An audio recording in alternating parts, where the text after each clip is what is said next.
The Eternal gave life to powerful beings of light, the Drakiels. But as misfortune would have it, the power given to these creatures awoke in them only a boundless pride and an inexhaustible thirst for dominion. Shaken by this betrayal, the Eternal banished them to the deepest abyss of Dracomundus. It was there, in the depths of the earth, that they twisted into the monstrosities that we know today as dragons. Alas, possessed more than ever by hate and vanity, the Banished refused to admit themselves defeated. Through their voices, they persisted in corrupting humanity. Through their blood, they defiled the land we call our home. From that moment on, mankind would live in fear. Fear that one of the Dragon Lords, the most powerful of the Banished, would one day return to the surface. With the support of his Dragonkin, Saw Ichnog succeeded in escaping from his subterranean prison. And brave souls, guided by the light, rose up and vowed to push him back. Soldiers of the Order, righteous and faithful to the Eternal, who suffered body and soul after coming into contact with draconic corruption. Rare were those who remained impervious to the depraved whispers of the dragons on the outskirts of this gaping breach. One such person was Godefroy of Clairval, Grand Knight of the Order of the Eternal.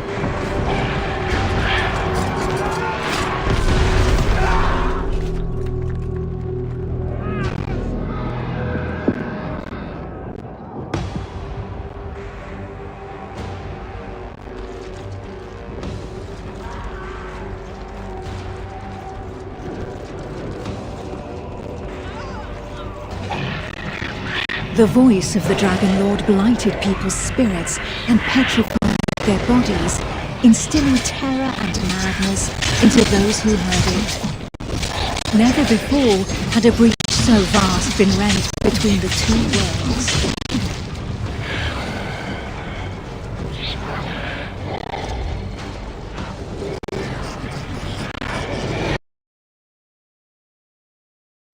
At this wound between worlds that the corruption was most potent, one by one, haunted by the whispers from below, the people succumbed to madness.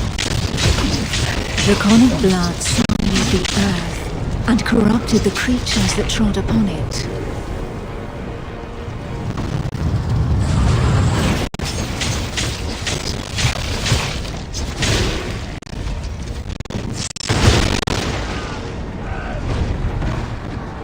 Pitiful in their wretchedness, and too weak to resist the command of their new masters, they drank the blood of the dragon and gave in to depravity.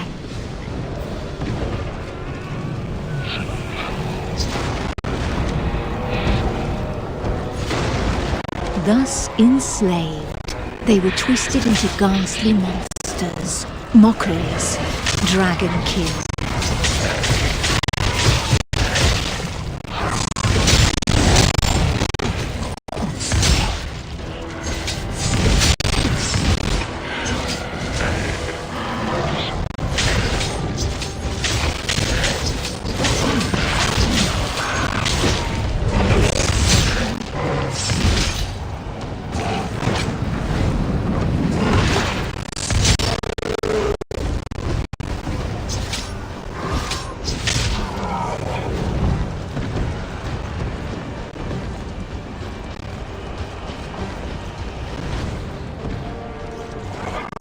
Men, women, children, animals, for as many slaves as there were devoted to their cruel masters, just as many grotesque monsters blindly obeyed any order given to them by their dragon lord.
Only the most righteous of souls, guided and supported by the Eternal, were able to resist the corrupting call that led the living to damnation.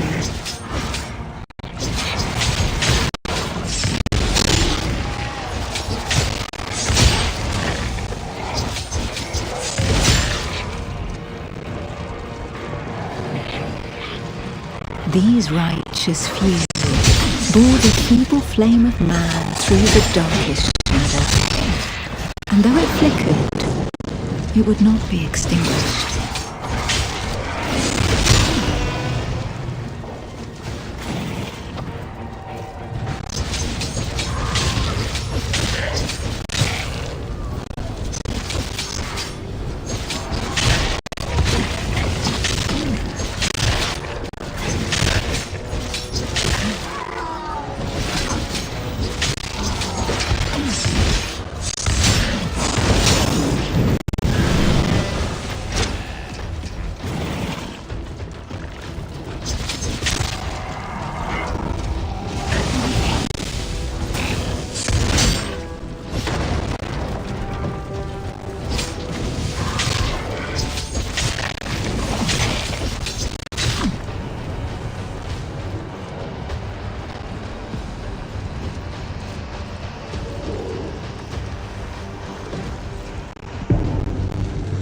Filled with these fleeting embers of hope, a few brave souls founded an alliance to carve the first breach into draconic defenses.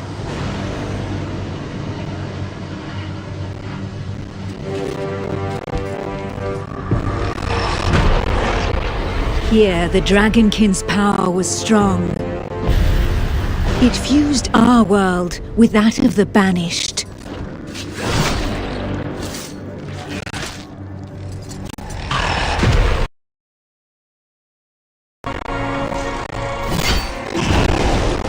Godefroy of Clairval heroically broke through and shattered their defense barriers.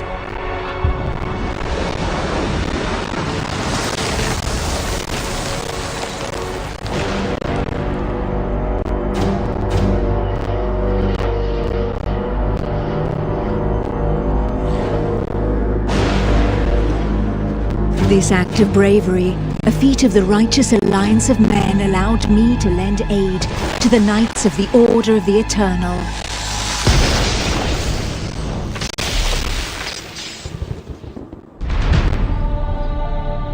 Me, Almantir, Grand Oracle of Pythodurcan, Dragon Blood, a human altered but not consumed by the draconic blood that flows through my veins.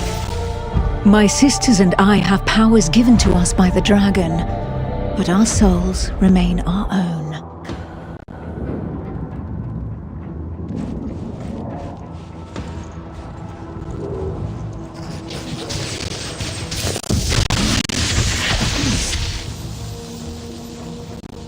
Neither dragonkin nor entirely human, and afforded extraordinary abilities by our forebears.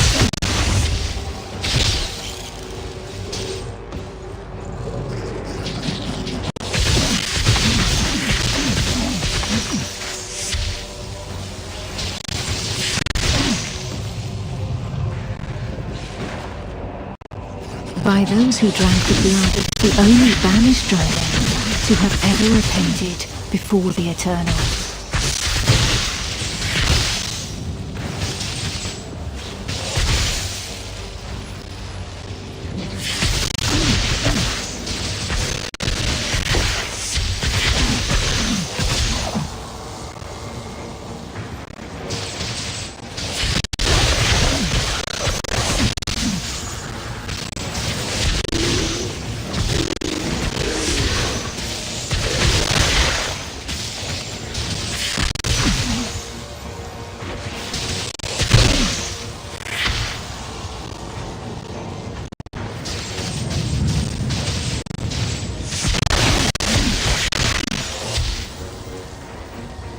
These few drops of draconic blood connected our force to those of the dragons.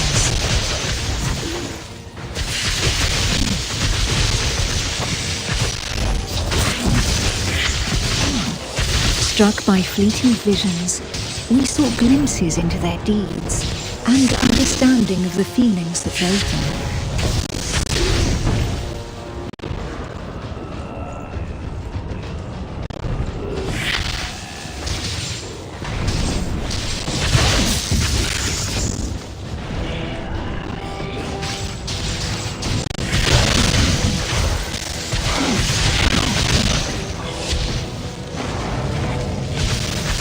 With that understanding came a vulnerability.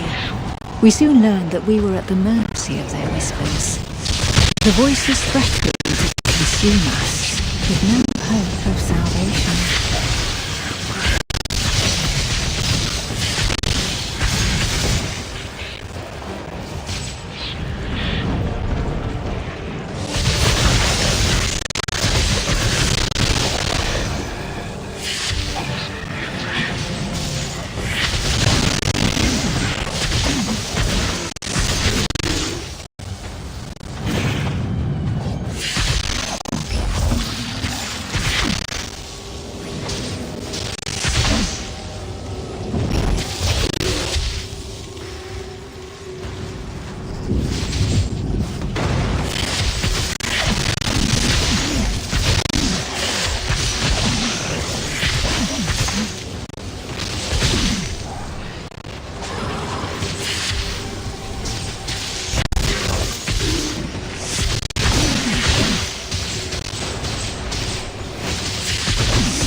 But the formidable link that connected us to the dragons had also awakened something within us. We lived strong in the certainty that the Eternal had pardoned us for the draconic corruption in our veins.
Our civilization fell alongside the blue dragon Dragonkin, forcing us to live amongst men in the city of the Order of the Eternal.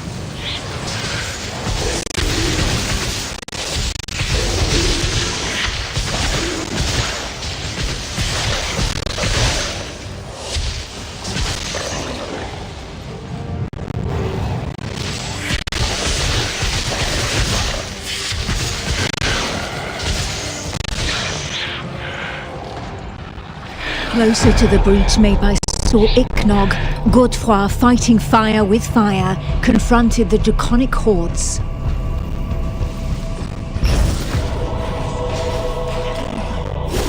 I battled by his side, but my strategy was less direct.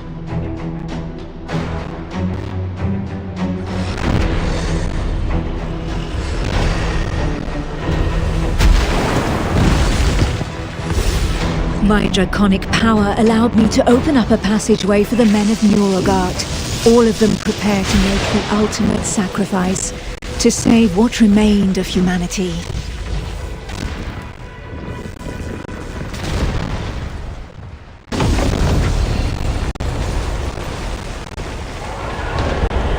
Once this invisible barrier had been breached, they knew that their lives would hang by mere threads. But these warriors from the north cared little for the uncertainties of our plan.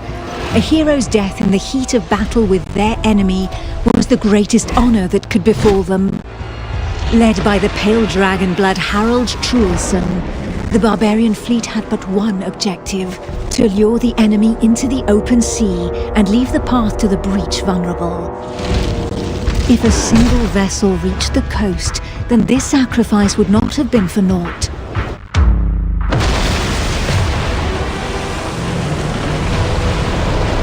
Harald Truelson reached the hostile shore and avenged those fallen from the Toil clan.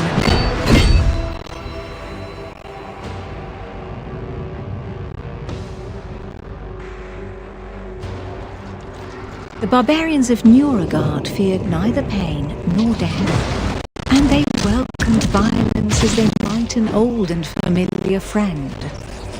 Truelson knew this friend better than most. His existence thus far had been one of suffering, of hardening his resolve, and of preparing to endure the worst of torments, without losing the one thing of value every warrior of his clan held dear: his soul. While the Knights of the Order of the Eternal had always been forbidden from making use of dragon's blood, the warriors from the north, staying true to their values, had taken this risk. A select few, highly trained clansmen, risking their lives in the process, had successfully imbibed the pale dragon's blood without succumbing to the corrupting voices. Among them was Truelson. To become a dragon blood barbarian, he paid the ultimate price and cast away a portion of his humanity. In exchange, he received draconic powers that he put to use for the Toriel clan, the Eternal, and humanity at large. And even if all others, from Montesky to Nuragard, recognized the courage and sacrifice of these brave warriors, there was not one who did not also regard them with sincere disgust. While there could be no doubt of their loyalty to Toriel, defender of the Eternal, their bodies defiled by the dragon as they were, showed the rest of mankind to reject them. Truelson, for his part, cared little for his appearance. What did this matter after all, as long as his soul remained intact?